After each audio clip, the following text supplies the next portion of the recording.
आमचे काही नेते जे बोलत आहेत संख्येनुसार आरक्षण द्या बोलत आहेत. आता मी तुम्हाला सांगतो संख्येनुसार मिळालं तर काय होईल.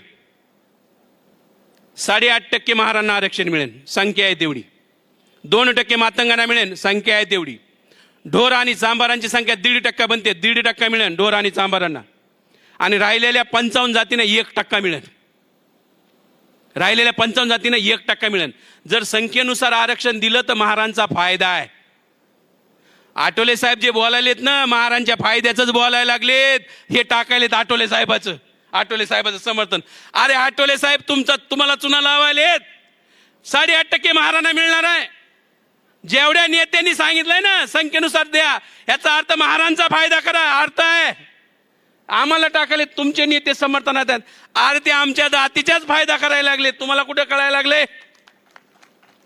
संख्येनुसार केलं तर महारांचा फायदा आहे. मला सांगा 55 जातीचा फायदा आहे का? 1% होतील ते फायदा नाही. चांभार आणि ढोरांचा फायदा आहे का? नाही ना. 1.5% जे 13% खेळतात कामकर साहेब, 13% खेळणाऱ्याला 1.5% बंदिस्त व्हायला आवडेल का? आवडणार नाही. म्हणजे 55 आणि 2 57 जाती झाल्या. मग राहिल्या 2च जाती. अहो मातंगांना 2% मिळन. मातंगांना कुणी सांगितलंय माहित नाही 5% मिळन 6% मिळन. ते कोणत्या भ्रमात आहेत मला माहितच नाही, आकडेवारीच नाही तशी. अरे 2% मुळे मातंगाचंही नुकसान आहे. वर्गीकरण झाल्यावर फक्त आणि फक्त महारांचा फायदा आहे. बोला बरं, आम्ही एवढे आगाव आहेत. जर तुम्ही केलं ना सरकारनं, तिथून पुढे आम्ही जर राजकारणात मागितलं तर 29 पैकी 18 आमदार महारांचे होतील. मग 29 पैकी 18 तुम्ही म्हणता मग एवढा फायदा आहे तर विरोध का करायला आपण? विरोध यासाठी आहे, फायदा आणि नुकसान बघून निर्णय घेणारे आमची अवलाद नाही. जी गोष्ट संविधानाच्या विरोधात आहे त्याला आम्ही विरोध करणार म्हणजे करणार.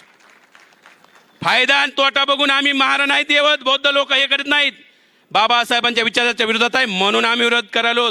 संविधानाच्या विरोधात आहे म्हणून विरोध करायलो. याचं हे कारण, विरोधाचं हे कारण आहे. आमचा फायदा बघितला असता तर आम्ही म्हणलं असतं मग करा संख्येनुसार. पण जे लोक आमचे सत्तेमधले जे नेते म्हणायलेत ना त्याचा अर्थ बी तो आहे, लक्षात घ्या. मी समजून सांगायला लागलोय. लोक आम्हाला टाकायलेत म्हणून त्यांना ते कळलं नाही राजकारण काय करायले. महाराजचा नेता महाराजांच्या विरोधात कशी भूमिका घेईन हो, समजून जा. आम्ही विरोध करायला तर ते संख्येनुसार द्या म्हणायला लागलेत. दोन्हीत बी काय झालं, एक विचारांची जीत होईल आणि जर झालं सरकारनं तर मग महाराजांचा फायदा होईल.